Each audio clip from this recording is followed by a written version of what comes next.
Hi, ನಾನು Sandeep from Tech in Kannada. ನಿಮಗೆ ಇವತ್ತು ಒಂದು ವಿಡಿಯೋಲಿ ಸ್ಯಾಮ್ಸಂಗ್ ಅವರು ಹೊಸ 3 S10 ಸೀರೀಸ್ ಮಾಡೆಲ್ಗಳನ್ನು ಲಾಂಚ್ ಮಾಡ್ತಿರುವಂಥದ್ದು. Samsung Galaxy S10e, Samsung Galaxy S10 ಮತ್ತು ಸ್ಯಾಮ್ಸಂಗ್ ಗ್ಯಾಲಕ್ಸಿ S10 ಪ್ಲಸ್.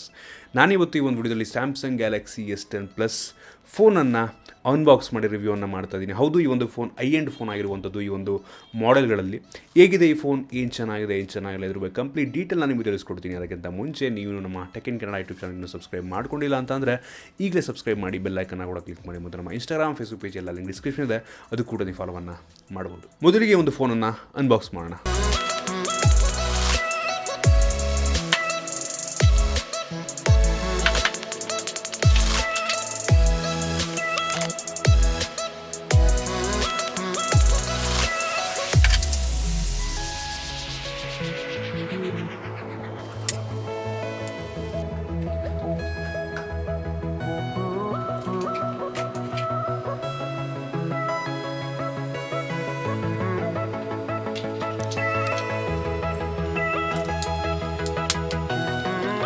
ಇನ್ನು ಒಂದು ಫೋನ ಡಿಸೈನ್ ಮತ್ತು ಬಿಲ್ಡ್ ಕ್ವಾಲಿಟಿ ಬಗ್ಗೆ ಮಾತನಾಡೋದೇ ಬೇಡ. ನಿಮಗೆಲ್ಲ ಗೊತ್ತಿದೆ, ಸ್ಯಾಮ್ಸಂಗ್ ಅವರು ಎಂಡ್ ಫೋನ್ಗಳಲ್ಲಿ ತುಂಬ ಒಳ್ಳೆ ಡಿಸೈನ್ ಮತ್ತು ಬಿಲ್ಡ್ ಕ್ವಾಲಿಟಿ ನಿಮಗೆ ನೀಡ್ತಾರೆ ಅಂತ. ಈ ಒಂದು ಫೋನ್ ಇದೆ, ಇದರಲ್ಲಿ ಸೈಡ್ ಬಂದುಬಿಟ್ಟು ಕಂಪ್ಲೀಟ್ಲಿ ಮೆಟಲ್ ಒಂದು ಫ್ರೇಮ್ ಇದರಲ್ಲಿರುವಂಥದ್ದು. ಫ್ರಂಟು ಮತ್ತು ಬ್ಯಾಕ್ ಎರಡೂ ಸಹ ಗ್ಲಾಸಿಂದ ಆಗಿರುವಂಥದ್ದು. ಬ್ಯಾಕಲ್ಲಿ ಗೊರಿಲ್ಲಾ ಗ್ಲಾಸ್ 5 ಇದ್ದರೆ, ಫ್ರಂಟಲ್ಲಿ ಗೊರಿಲ್ಲಾ ಗ್ಲಾಸ್ 6 ಇರುವಂಥದ್ದು. ನಿಮಗೆ ಅಷ್ಟು ಈಸಿಯಾಗಿ ನಿಮ್ಮ ಒಂದು ಸ್ಕ್ರೀನ್ ಸ್ಕ್ರ್ಯಾಚ್ ಆಗೋದಿಲ್ಲ ಮತ್ತು ನೀವು ಸ್ಕ್ರೀನ್ ಗಾರ್ಡನ್ನು ಹಾಕುವಂಥ ಅವಶ್ಯಕತೆ ಕೂಡ ಇಲ್ಲ. ಇದರ ಜೊತೆಗೆ ಒಂದು ಫೋನಲ್ಲಿ ನೀವು ನೋಡ್ತಾ ಇದರಲ್ಲಿ ಡ್ಯೂಯಲ್ ಪಂಚಿಂಗ್ ಹೋಲ್ ಕ್ಯಾಮ್ರಾ ಇರುವಂಥದ್ದು. ಮುಂದೆ ಆ ಒಂದು ಕ್ಯಾಮ್ರಾಗಳಿಗೆ ಮಾತ್ರ ಜಾಗವನ್ನು ಬಿಟ್ಟು ಡಿಸ್ಪ್ಲೇ ಕವರ್ ಮಾಡಲಾಗಿರುವಂಥದ್ದು. ಈ ಒಂದು ಫೋನ್ನ ಕೆಳಭಾಗದಲ್ಲಿ ನಿಮಗೆ 3.5mm ಹೆಡ್ಫೋನ್ ಜಾಕ್ ನೋಡೋದಕ್ಕೆ ಸಿಗುತ್ತೆ ಮತ್ತು USB Type-C ಮತ್ತು ಪ್ರೈಮರಿ ಮೈಕ್ರೋಫೋನ್ ಮತ್ತು ಸ್ಪೀಕರ್ ಕೆಳಗಡೆ ನಿಮಗೆ ನೋಡೋದು ಸಿಕ್ಕರೆ, ಈ ಒಂದು ಫೋನ್ನ ಬಲಭಾಗದಲ್ಲಿ ಒಂದು ಪವರ್ ಬಟನ್ ನೀಡಲಾಗಿರುವಂಥದ್ದು. ಇನ್ನು ಮೇಲ್ಭಾಗದಲ್ಲಿ ನಿಮಗೆ ಸೆಕೆಂಡ್ರಿ ನಾಯ್ಸ್ ಕ್ಯಾನ್ಸಲೇಷನ್ ಮೈಕ್ರೋಫೋನ್ ಮತ್ತು ಸಿಮ್ ಎಜೆಕ್ಟ್ ಮಾಡುವಂಥ, ಸಿಮ್ ಇನ್ಸರ್ಟ್ ಮಾಡುವಂಥ ಜಾಗ ಸಹ ಮೇಲೆ ಇರುವಂಥದ್ದು. ಇನ್ನು ಈ ಒಂದು ಫೋನ್ ಎಡಭಾಗದಲ್ಲಿ ವಾಲ್ಯೂಮ್ ರಾಕರ್ಸ್ ಮತ್ತು ಒಂದು ಡೆಡಿಕೇಟೆಡ್ ಬಿಕ್ಸ್ಬೇ ಬಟನ್. ಬಿಕ್ಸ್ಬೇ ಆ್ಯಕ್ಚುಲಿ ಒಂದು ಗೂಗಲ್ ಅಸಿಸ್ಟೆಂಟ್ ರೀತಿ ಸ್ಯಾಮ್ಸಂಗ್ ಅವ್ರದ್ದು ಈ ಒಂದು ಬಿಕ್ಸ್ಬೇ ಅಂತ, ಅದಕ್ಕೆ ಒಂದು ಸಪ್ರೇಟ್ ಬಟನ್ನ ನೀಡಲಾಗಿರುವಂಥದ್ದು. ಇನ್ನು ಈ ಒಂದು ಫೋನನ್ನು ಯೂಸ್ ಮಾಡಬೇಕಾದ್ರೆ ಈ ಒಂದು ಪವರ್ ಬಟನ್ ಇದೆ ಸ್ವಲ್ಪ ಮೇಲಕ್ಕಿಟ್ಟಿದ್ದಾರಾ ಅಂತ ಅನ್ನಿಸ್ತು ನನಗೆ. ಸ್ವಲ್ಪ ಕೆಳಗಿಟ್ಟಿದ್ರೆ ಸ್ವಲ್ಪ ಚೆನ್ನಾಗಿರ್ತಿತ್ತು ಅಂತ ಒಂದು ಫೀಲ್ ಬಂತು ನನಗೆ. ಇನ್ನು ನೀವು ನೋಡ್ಬೋದು, ಈ ಒಂದು ಫೋನಲ್ಲಿ ಎಲ್ಲಿ ಫಿಂಗರ್ ಪ್ರಿಂಟ್ ಸೆನ್ಸರ್ ಇಲ್ಲ ಅಂತ ನೋಡೋದಕ್ಕೆ ಹೋದರೆ, ಈ ಒಂದು ಫೋನಲ್ಲಿ ಇನ್ಸ್ಕ್ರೀನ್ ಫಿಂಗರ್ ಪ್ರಿಂಟ್ನ ಸಹ ನೀಡಲಾಗಿರುವಂಥದ್ದು. ಹೌದು, ತುಂಬ ಒಳ್ಳೆಯ ವಿಷಯ. ಸ್ಯಾಮ್ಸಂಗ್ ಅವರು ಇದೀಗ ಇನ್ಸ್ಕ್ರೀನ್ ಫಿಂಗರ್ ಪ್ರಿಂಟ್ ನೀಡಲಾಗಿ. ಈ ಒಂದು ಇನ್ಸ್ಕ್ರೀನ್ ಫಿಂಗರ್ ಪ್ರಿಂಟ್ನ ಸ್ಪೆಷಾಲಿಟಿ ಏನಪ್ಪ ಅಂದರೆ ಅಲ್ಟ್ರಾಸಾನಿಕ್ ಇನ್ಸ್ಕ್ರೀನ್ ಫಿಂಗರ್ ಪ್ರಿಂಟ್ ಆಗಿರುವಂಥದ್ದು. ಅಂದರೆ ಸೌಂಡು ವೇವ್ಸ್ನ ಮುಖಾಂತರ ಇದು ನಮ್ಮ ಒಂದು ಫಿಂಗರನ್ನು ರೀಡ್ ಮಾಡುತ್ತೆ. ಈ ನೀವು ಬೇರೆ ವಿವೋ ಫೋನ್ಗಳಲ್ಲಿ ನೋಡಿದರೆ ಅದು ಲೈಟನ್ನು, ಅದು ಒಂದು ಸ್ಕ್ರೀನ್ ಮೇಲಿಂದ ಲೈಟನ್ನು ಬಿಟ್ಟು ನಮ್ಮ ಒಂದು ಫೋಟೋ ತೆಗೆದ್ಬಿಟ್ಟು ಅದನ್ನು ಸ್ಕ್ಯಾನ್ ಮಾಡಿ ಅನ್ಲಾಕ್ ಮಾಡಿದ್ರೆ, ಇದು ಒಂದು ರೀತಿ ಅಲ್ಟ್ರಾಸಾನಿಕ್ ಸೌಂಡ್ನ ಮುಖಾಂತರ ಇದು ಅನ್ಲಾಕ್ ಮಾಡುತ್ತೆ. ತುಂಬ ಪ್ರಿಸೈಸ್ ಆಗಿರುವಂಥದ್ದು, ಅದಕ್ಕಿಂತ ತುಂಬ ಆ್ಯಕ್ಯುರೇಟ್ ಆಗಿರುತ್ತೆ ಈ ಒಂದು ಇನ್ಸ್ಕ್ರೀನ್ ಫಿಂಗರ್ ಪ್ರಿಂಟ್ ಸೆನ್ಸರ್. ಇದಾದ ನಂತರ ಈ ಒಂದು ಫೋನ್ನ ಡಿಸ್ಪ್ಲೇ ಬಗ್ಗೆ ಮಾತನಾಡಿದ್ರೆ, ನಿಮಗೆಲ್ಲ ಗೊತ್ತಿರ್ಬೋದು, ವಿಶ್ವಾದ್ಯಂತ ಸೆಲ್ ಆಗುವಂಥ 95% ಅಮೋಲ್ಡ್ ಡಿಸ್ಪ್ಲೇ ಫೋನ್ಗಳನ್ನು ಈ ಸ್ಯಾಮ್ಸಂಗ್ ಅವರೇ ಸಪ್ಲೈ ಮಾಡೋದು. ಅದರಲ್ಲಿ ಅವ್ರದ್ದೇ ಫೋನ್ಗಳಿಗೆ ಒಳ್ಳೆ ಡಿಸ್ಪ್ಲೇನ ಹಾಕಿರಲ್ವಾ. ಅದರಿಂದ ಈ ಒಂದು ಫೋನಲ್ಲಿ one of the best display ನಿಮಗೆ ನೋಡೋದು ಸಿಗುತ್ತೆ. ಅಮೋಲ್ಡ್ ಡಿಸ್ಪ್ಲೇ 6.4 ಇಂಚ್ ಇರುವಂಥದ್ದು. ಇದು HDR10 ಕೂಡ ಸಪೋರ್ಟ್ ಮಾಡುತ್ತೆ ಮತ್ತು ಇದರಲ್ಲಿ ಕ್ವಾಡ್ HD+ ರೆಸೊಲ್ಯೂಷನ್ ಸಹ ಇರುವಂಥದ್ದು. ಇನ್ನು ಈ ಒಂದು ಫೋನ್ 3 ವೇರಿಯಂಟಲ್ಲಿ ಬರ್ತಾ ಇರುವಂಥದ್ದು. ಒಂದು 128 GB ಇಂಟರ್ನಲ್ ಮೆಮೊರಿ ಮತ್ತು 8 GB RAM, ಅದು ಈ ಫೋನ್ ಆಗಿದೆ. ಮತ್ತು 512 GB internal memory, 8 GB RAM ಇನ್ನೊಂದು ವೇರಿಯಂಟು. ಅದಾದ ನಂತರ 1 TB ಇಂಟರ್ನಲ್ ಮೆಮೊರಿ ಮತ್ತು 12 GB RAM ಇರುವಂಥ ಇನ್ನೊಂದು ವೇರಿಯಂಟ್ ಇರುವಂಥದ್ದು. ಇನ್ನೂ ಒಂದು ಫೋನಲ್ಲಿ ಅತಿ ಪವರ್ಫುಲ್ ಆಗಿರುವಂಥ ಪ್ರೊಸೆಸರ್ ಇರುವಂಥದ್ದು. ಆ್ಯಕ್ಚುಲಿ ಚೈನಾ ಮತ್ತು ಅಮೆರಿಕಾ ದೇಶಗಳಲ್ಲಿ ಈ ಒಂದು ಫೋನಿಗೆ ಸ್ನ್ಯಾಪ್ಡ್ರ್ಯಾಗನ್ 855 ಪ್ರೊಸೆಸರ್ನ ಹಾಕಿ ಸೇಲ್ ಮಾಡಿದ್ರೆ, ಉಳಿದ ದೇಶಗಳಲ್ಲಿ ಈ ಒಂದು Exynos 9820 ಪ್ರೊಸೆಸರ್ನ ಹಾಕಿ ಸೇಲ್ ಮಾಡಲಾಗಿದೆ. ಈ ಪ್ರೊಸೆಸರ್ ಸಹ ತುಂಬ ಪವರ್ಫುಲ್ ಆಗಿರುವಂಥ ಪ್ರೊಸೆಸರ್. ಈ ಒಂದು Exynos ಏನಿದೆ, ಇದು ಸ್ಯಾಮ್ಸಂಗ್ ಅವರೇ ಮಾಡುವಂಥ ಪ್ರೊಸೆಸರ್ ಆಗಿದೆ.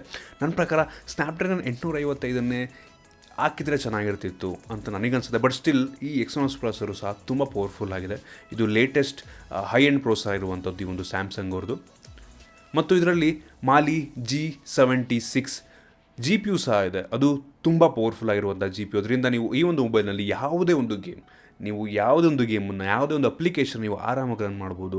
ಸೆಟ್ಟಿಂಗ್ಸಲ್ಲಿ ಯಾವುದೇ ಗೇಮನ್ನು ಆಡ್ಬೋದು ಅಂತ ಹೇಳೋಕ್ಕೆ ಇಷ್ಟಪಡ್ತೀನಿ. ಇದಾದ ನಂತರ ಈ ಒಂದು ಫೋನಲ್ಲಿರುವಂಥ ಕ್ಯಾಮ್ರಾ ಫೀಚರ್ ಬಗ್ಗೆ ಮಾತನಾಡಿದ್ರೆ, ಇದೇ ಮೊದಲ ಬಾರಿಗೆ ಒಂದು ಸ್ಯಾಮ್ಸಂಗ್ ಗ್ಯಾಲಕ್ಸಿ S ಸೀರೀಸಲ್ಲಿ ಈ ಒಂದು ಟ್ರಿಪಲ್ ಕ್ಯಾಮ್ರಾ ರೇರಲ್ಲಿ ಇಂಟ್ರೊಡ್ಯೂಸ್ ಮಾಡಲಾಗಿರುವಂಥದ್ದು. ಇದರಲ್ಲಿ ಪ್ರೈಮರಿ 12 ಮೆಗಾಪಿಕ್ಸೆಲ್ನ ಒಂದು ಸೆನ್ಸರ್ ಇದೆ. ಅದು ಡ್ಯೂಯಲ್ ಪಿಕ್ಸೆಲ್ ಆಗಿರುವಂಥದ್ದು ಪ್ರೈಮರಿ ಸೆನ್ಸರು. ಅದರ ನಂತರ 12 ಮೆಗಾಪಿಕ್ಸೆಲ್ನ ಒಂದು ಟೆಲಿಫೋಟೋ ಲೆನ್ಸ್ ಇರುವಂಥದ್ದು. ಇದು ವಿತೌಟ್ ಲೂಸಿಂಗ್ ಈ ಒಂದು ಪಿಕ್ಸೆಲ್ಗಳನ್ನ ಲಾಸ್ ಮಾಡ್ಕೊಳ್ಳೋದಲ್ಲೇ ಝೂಮನ್ನು ಮಾಡ್ಬೋದು. ಇದು ಟೆಲಿಫೋಟೋ ಲೆನ್ಸ್ ಆಗಿದೆ. ಇನ್ನೊಂದು ಮೂರನೇದು 16 ಮೆಗಾ ಪಿಕ್ಸೆಲ್ನ ಒಂದು ವೈಡ್ ಆ್ಯಂಗಲ್ ಲೆನ್ಸ್ ಇದರಲ್ಲಿರುವಂಥದ್ದು. ನೀವು ಅಲ್ಟ್ರಾ ವೈಡ್ ಆ್ಯಂಗಲ್ ಆ್ಯಕ್ಚುಲಿ ಇದು ಅದನ್ನು ನೀವು ಗಮನಿಸ್ತಾ ಇದ್ದೀರಾ. ತುಂಬ ಒಳ್ಳೆಯ ಒಂದು ವೈಡ್ ಆ್ಯಂಗಲ್ ಇಮೇಜನ್ನು ನಿಮಗೆ ಇದರಲ್ಲಿ ಪ್ರೊಡ್ಯೂಸ್ ಮಾಡುತ್ತೆ. ಓವರಾಲ್ ಈ ಒಂದು ಫೋಟೋ ಕ್ವಾಲಿಟಿ ರಿಯರಲ್ಲಿ ಡೀಸೆಂಟ್ ಆಗಿದೆ, ತುಂಬ ಚೆನ್ನಾಗಿದೆ. ಅಂದರೆ ಕಳೆದ ಈ ಒಂದು S9ಗೆ ಹೋಲಿಸ್ಕೊಂಡ್ರೆ ಒಂದು ರೀತಿ ಸ್ವಲ್ಪ ಬೆಟರ್ ಆಗಿದೆ ಅಂತ ಅನ್ನಿಸ್ಬೋದು, ಬೆಟರ್ ಅಂತ ನನಗನ್ಸುತ್ತೆ. ಬಟ್ ಓವರಾಲ್ ಸ್ಯಾಮ್ಸಂಗ್ ಸೆನ್ಸಾರ್ಗಳು, ಸ್ಯಾಮ್ಸಂಗ್ ಕ್ಯಾಮ್ರಾಗಳು ನಿಮಗೆಲ್ಲ ಗೊತ್ತೇ ಇರುತ್ತೆ, ಯೂಸ್ ಮಾಡಿರ್ತೀರ. ತುಂಬ ಒಂದು ಒಳ್ಳೆಯ ಫೋಟೋಗಳನ್ನ ಇದು ನೀಡುತ್ತೆ. ನೀವು ಈ ಒಂದು ಫೋಟೋ ಸ್ಯಾಂಪಲ್ಗಳನ್ನ ನಾನು ಇನ್ಸ್ಟಾಗ್ರಾಮಲ್ಲಿ ಶೇರ್ ಮಾಡ್ತಾ ಇರ್ತೀನಿ, ಅದನ್ನು ನೀವು ನನ್ನ ಇನ್ಸ್ಟಾಗ್ರಾಮಲ್ಲಿ ಫಾಲೋ ಮಾಡಿ ಅದರಲ್ಲಿ ನೋಡ್ಕೊಬೋದು ನೀವು. ಇನ್ನೀ ಒಂದು ಫೋನ್ನ ಫ್ರಂಟ್ ಕ್ಯಾಮ್ರಾಗೆ ಬಂದರೆ ಇದರಲ್ಲಿ ಪ್ರೈಮರಿ 10 ಮೆಗಾ ಪಿಕ್ಸಲ್ನ ಒಂದು ಕ್ಯಾಮ್ರಾ ಇದೆ, ಒಂದು ಸೆನ್ಸಾರ್ ಇದೆ, ಅದು ಕೂಡ ಡ್ಯೂಯಲ್ ಪಿಕ್ಸೆಲ್ ಆಗಿರುವಂಥದ್ದು. ಇನ್ನು ಎರಡನೇದು 8 ಮೆಗಾ ಪಿಕ್ಸೆಲ್ನ ಒಂದು ಡೆಪ್ ಸೆನ್ಸರ್ನ ಸಹ ಇದರಲ್ಲಿ ನೀಡಲಾಗಿರುವಂಥದ್ದು. ಫ್ರಂಟ್ ಕ್ಯಾಮ್ರಾ ಡೀಸೆಂಟ್ ಅಂತ ನನಗನ್ಸುತ್ತೆ, ತುಂಬ ಚೆನ್ನಾಗಿದೆ. ಒಂದು ಸ್ವಲ್ಪ ಅಂದರೆ ಲೈಕ್ ನಾನು ಈ ವಿವೋ 15 Pro ಯೂಸ್ ಮಾಡಾದ್ಮೇಲೆ ಈ ಫ್ರಂಟ್ ಕ್ಯಾಮ್ರಾ ಓಕೆ ಅಂತ ಅನ್ನಿಸ್ತು ನನಗೆ, ಅದು ತುಂಬ ಇಷ್ಟ ಆಗಿಬಿಟ್ಟಿದೆ. ಸೊ ಇದು ಓಕೆ ಅಂತ ಅನಿಸುತ್ತೆ. ಐ-ಎಂಡ್ ಫೋನ್ ಆಗಿದ್ರು ಸಹ ನನಗೆ ಓಕೆ, ನಾನು ನೋಡೋದ್ರಲ್ಲಿ ಬೆಸ್ಟ್ ಅಂತ ನನಗೆ ಅನ್ನಿಸ್ತಿಲ್ಲ, ಬಟ್ ಡೀಸೆಂಟ್ ಆಗಿದೆ. ನಿಮಗೆ ಗೊತ್ತಿರುವ ಐ-ಎಂಡ್ ಫೋನು, ಸೊ ಚೆನ್ನಾಗೇ ಇರುತ್ತೆ. ಹಿಂಗಿದೆ ಈ ಒಂದು ಕ್ಯಾಮ್ರಾ. ಆ ಒಂದು ಸ್ಯಾಂಪಲ್ಗಳನ್ನ ನೀವು ನೋಡ್ತಾ ಇದ್ದೀರಾ. ಇನ್ನೂ ಒಂದು ಫೋನಲ್ಲಿ ನೀವೇನಾದರೂ ವಿಡಿಯೋ ಶೂಟ್ ಮಾಡ್ತಾ ಇದ್ದೀರಾ ಅಂತ ಅಂದರೆ ಒಂದು ಸ್ಟೇಬಲ್ ವಿಡಿಯೋ ನಿಮಗೆ ಸಿಗುತ್ತೆ. ನೀವು ನಡ್ಕೊಂಡು ಹೋಗ್ತಾ ಇದ್ದೀರಾ, ಕೈಲಿ ಈ ಥರ ಒಂದು ಕ್ಯಾಮ್ರಾ ಇಟ್ಕೊಂಡು ಅಂದರೂ ಸಹ ಹಿಂಗೆ ಚೂರು ಶೇಕ್ ಆದರೂ ಸಹ ಸ್ಟೇಬಲ್ಲಾಗಿ ಏನೂ ಅಲ್ಲಾಡಿಲ್ಲ ಅನ್ನೋ ರೀತಿ ಈ ಒಂದು ಫೋನ್ ವಿಡಿಯೋವನ್ನು ಶೂಟ್ ಮಾಡುತ್ತೆ. ಇದರಲ್ಲಿ ಒಂದು ಅಲ್ಟ್ರಾ ಸ್ಲೋ ಮೋಷನ್ ವಿಡಿಯೋನ ಸಹ ತೆಗಿಬೋದು ನೀವು. 720pಯಲ್ಲಿ 960 ಫ್ರೇಮ್ಸ್ ಪರ್ ಸೆಕೆಂಡಲ್ಲಿ ನೀವು ವಿಡಿಯೋನ ಶೂಟ್ ಮಾಡ್ಬೋದು. ಅಲ್ಟ್ರಾ ಸ್ಲೋ ಮೋಷನ್ ಅಂತ ಹೇಳ್ಬೋದು. ಅದನ್ನು ಆ ಸ್ಯಾಂಪಲ್ ಕೂಡ ನೋಡ್ತಾ ಇದ್ದಾರೆ, ಎಷ್ಟು ಸ್ಲೋ ಆಗಿ ನೀವು ವಿಡಿಯೋವನ್ನು ನೋಡ್ಬೋದು ಅಂತ. ಇದಾದ ನಂತರ ಈ ಒಂದು ಫೋನ್ ಇರುವಂಥ ಕೆಲವೊಂದು ಸ್ಪೆಷಲ್ ಫೀಚರ್ಗಳ ಬಗ್ಗೆ ಮಾತನಾಡಿದ್ರೆ, ಈ ಒಂದು ಫೋನಲ್ಲಿ ಸ್ಯಾಮ್ಸಂಗ್ ಪೇ ಸಹ ಇರುವಂಥದ್ದು. ನಿಮ್ಗೆ ಯಾವುದೇ ಒಂದು ಕಾರ್ಡನ್ನು ಇಟ್ಕೊಳ್ಳುವಂಥ ಅವಶ್ಯಕತೆ ಇಲ್ಲ, ಸ್ಯಾಮ್ಸಂಗ್ ಪೇ ಇದೆ ಅಂತ ಅಂದರೆ. ಇನ್ನು ಇದರಲ್ಲಿ ಹಾರ್ಟ್ ರೇಟ್ ಸೆನ್ಸರ್ ಸಹ ಇದೆ, ನಿಮ್ಮ ಹೃದಯ ಬಡಿತವನ್ನು ಸಹ ಇದರಲ್ಲಿ ಮೆಜರ್ ಮಾಡ್ಬೋದು. ಇದು ವೈರ್ಲೆಸ್ ಚಾರ್ಜಿಂಗನ್ನು ಸಹ ಸಪೋರ್ಟ್ ಮಾಡುತ್ತೆ. ಜೊತೆಗೆ ನೀವೇನಾದರೂ ಬೇರೆ ಇನ್ನೊಂದು ಫೋನ್ ವೈರ್ಲೆಸ್ ಚಾರ್ಜಿಂಗ್ ಸಪೋರ್ಟ್ ಆಗುವಂಥ ಫೋನ್ ಏನಾದರೂ ಇದೆ ಅಂತಂದರೆ ಈ ಒಂದು ಫೋನ್ ಮೇಲೆ ಆ ಒಂದು ಫೋನ್ ಇಟ್ಟರೆ ಆಟೋಮೆಟಿಕ್ಕು ಇದರಿಂದ ಅದಕ್ಕೆ ಚಾರ್ಜ್ ಕೂಡ ಆಗುತ್ತೆ. ಇದಿಷ್ಟು ಒಂದು ಸ್ಪೆಷಲ್ ಫೀಚರ್ ಅಂತ ಹೇಳ್ಬೋದು ಈ ಒಂದು ಫೋನಲ್ಲಿ. ಇದರ ಜೊತೆಗೆ ಒಂದು ಫೋನಲ್ಲಿ ಗೂಗಲ್ ಡೆಕ್ಸ್ ಸಪೋರ್ಟ್ ಸಹ ಇರುವಂಥದ್ದು. ಈ ಒಂದು ಫೋನ್ ನೀವು ಒಂದು ಮಾನಿಟರಿಗೆ ಕನೆಕ್ಟ್ ಮಾಡ್ಕೊಂಡು ಅದನ್ನು ಕಂಪ್ಯೂಟರ್ ರೀತಿ ಸಹ ಯೂಸನ್ನು ಮಾಡ್ಬೋದು. ಇನ್ನು ಕೊನೆಯದಾಗಿ ಈ ಒಂದು ಫೋನ್ದಲ್ಲಿರುವಂಥ ಬ್ಯಾಟ್ರಿ, ಇದು 4100 mAh ಕೆಪಾಸಿಟಿ ಹೊಂದಿರುವಂಥ ಬ್ಯಾಟ್ರಿಯನ್ನು ಹೊಂದಿರುವಂಥದ್ದು ತುಂಬ ಒಳ್ಳೆಯ ವಿಷಯ. ಪರವಾಗಿಲ್ಲ, ಹೋಲಿಸ್ಕೊಂಡ್ರೆ ಲಾಸ್ಟ್ ಟೈಮು 3500 mAh ಬ್ಯಾಟ್ರಿ ಕೊಟ್ಟಿದ್ರು, ಈ ಸಲ 4100 ಕೊಟ್ಟಿರೋದ್ರಿಂದ ತುಂಬ ಒಳ್ಳೆಯ ವಿಷಯ, ತುಂಬ ಒಳ್ಳೆಯ ಅಪ್ಗ್ರೇಡ್ ಅಂತ ನನಗನ್ಸುತ್ತೆ. ಇನ್ನು ಇದರಲ್ಲಿ ಫಾಸ್ಟ್ ಚಾರ್ಜಿಂಗ್ ಸಹ ಸಪೋರ್ಟ್ ಇದೆ. ಸೊ ಒಂದು ರೀತಿ ಕಂಪ್ಲೀಟ್ ಪ್ಯಾಕೇಜ್ ನಿಮಗೆ ಸಿಗ್ತಾ ಇದೆ ಅಂತ ಹೇಳೋದಕ್ಕೆ ಇಷ್ಟಪಡ್ತೀನಿ. ಓವರಾಲ್ ನನಗೆ ಈ ಒಂದು ಫೋನ್ ಬೆಸ್ಟ್ ಅಂತ ನನಗನ್ಸುತ್ತೆ. ಇದಕ್ಕಿಂತ ಒಳ್ಳೆಯ ಫೋನ್ ನನ್ನ ಪ್ರಕಾರ ಸಿಗೋದಿಲ್ಲ. ನಾನು ಆಲ್ರೆಡಿ ನೋಟ್ 9 ಕೂಡ ರಿವ್ಯೂ ಮಾಡಿದ್ದೆ ನಾನು, ಅದು ಒಂದು ಅಲ್ಟಿಮೇಟ್ ಫೋನು. ಈ ಒಂದು ಫೋನ್ ಸಹ ಅಷ್ಟೇ, ಸ್ವಲ್ಪ ಕಾಸ್ಟ್ ಜಾಸ್ತಿ ಆಗಿರ್ಬೋದು, ಬಟ್ ಸ್ಯಾಮ್ಸಂಗ್ ಬ್ರ್ಯಾಂಡು ಮತ್ತು ಇದರಲ್ಲಿರುವಂಥ ಫೀಚರ್ಗಳು ನನ್ನ ಪ್ರಕಾರ ಕಂಪ್ಲೀಟ್ಲಿ ವರ್ತ್ ಅಂತ ಅನಿಸುತ್ತೆ. ನೀವು ಆರಾಮ ಬೈ ಮಾಡ್ಬೋದು. ಒಂದು ವಿಷಯ ಏನು ಇಷ್ಟ ಆಗಿಲ್ಲ ಅಂದರೆ ನನಗೆ ಇದರಲ್ಲಿರುವಂಥ ಒಂದು ಪವರ್ ಬಟನ್ ಸ್ವಲ್ಪ ಕೆಳಗಿಡಬೇಕಿತ್ತು ಅಂತ ಅನ್ನಿಸೋದು ಬಿಟ್ಟರೆ ಓವರಾಲ್ ಡಿಸೈನ್ ತುಂಬ ಚೆನ್ನಾಗಿದೆ. ಮತ್ತು ಈ ಒಂದು ಏನು ಪಂಚಿಂಗ್ ಹೋಲ್ ಕ್ಯಾಮ್ರಾ ಏನಿದೆ ಸ್ವಲ್ಪ ಅಡ್ಜಸ್ಟ್ ಮಾಡ್ಕೊಳ್ಳೋದು ಕಷ್ಟ ನಿಮಗೆಲ್ಲ. ಈ ಮುಂಚೆ ಬೇರೆ ಒಂದು ಬ್ರ್ಯಾಂಡ್ ಕೂಡ ಇದೇ ರೀತಿ ಒಂದು ಫೀಚರ್ನ ನೀಡಿತ್ತು. ಇದೀಗ ಈ ಒಂದು ಸ್ಯಾಮ್ಸಂಗ್ ಅವರು ಸಹ ಹಿಂಗೆ ನೀಡ್ತಿದ್ದಾರೆ, ಗೊತ್ತಿಲ್ಲ, ನೆಕ್ಸ್ಟ್ ಅಡ್ಜಸ್ಟ್ ಆಗ್ತೀವಿ ಅಂತ ಅನ್ಕೋತೀನಿ.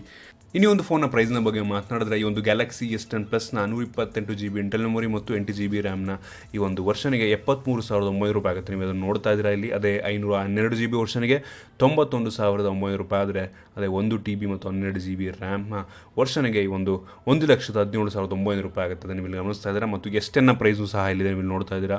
66,900 ಮತ್ತು 512GBಗೆ 84,900 ಮತ್ತು S10 ಈ ಪ್ರೈಸ್ ಕೂಡ ನೋಡ್ತಾ ಇದ್ದೀರಾ. ಅದು 128GBದು 55,900. ಇದನ್ನು ನಾವು ಆ್ಯಕ್ಚುಲಿ ಅಫೋರ್ಡ್ ಮಾಡ್ಬೋದು, ಸೇಮ್ ಕಾನ್ಫಿಗರೇಷನ್ನು, ಬಟ್ ಸೈಜ್ ಮಾತ್ರ ಸ್ಕ್ರೀನ್ ಮಾತ್ರ ಸಣ್ಣದು.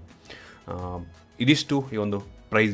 ಇದಿಷ್ಟು ಒಂದು ಸ್ಯಾಮ್ಸಂಗ್ ಗ್ಯಾಲಕ್ಸಿ S10 ಪ್ಲಸ್ನ ಬಗ್ಗೆ. ನಿಮಗೆ ಈ ಒಂದು ವಿಡಿಯೋ ಇಷ್ಟ ಆಗಿದೆ ಅಂತ ಅನ್ಕೋತೀನಿ. ಇಷ್ಟ ಆಗಿದ್ರೆ ಲೈಕ್ ಮಾಡಿ, ಶೇರ್ ಮಾಡಿ. ಇದೇ ರೀತಿ ನಮ್ಮ ಬೇರೆ ವಿಡಿಯೋಗಳು ನಮ್ಮ ಟೆಕ್ ಇನ್ ಕನ್ನಡ ಯೂಟ್ಯೂಬ್ ಚಾನಲ್ಗೆ ಸಬ್ಸ್ಕ್ರೈಬ್ ಮಾಡ್ಕೊಂಡಿಲ್ಲ ಅಂತಂದರೆ ಈಗಲೇ ಸಬ್ಸ್ಕ್ರೈಬ್ ಮಾಡ್ಕೊಳ್ಳಿ ಮತ್ತು ಬೆಲ್ ಐಕಾನ್ ಕ್ಲಿಕ್ ಮಾಡಿ. ಮತ್ತು ನಮ್ಮ ಇನ್ಸ್ಟಾಗ್ರಾಮ್, ಫೇಸ್ಬುಕ್ ಪೇಜಲ್ಲಿ ಡಿಸ್ಕ್ರಿಪ್ಷನ್ ಇದೆ, ಅದಕ್ಕೂ ನೀವು ಫಾಲೋವನ್ನು ಮಾಡ್ಬೋದು. ಸಿಗೋಣ ಮುಂದಿನ ವಿಡಿಯೋದಲ್ಲಿ.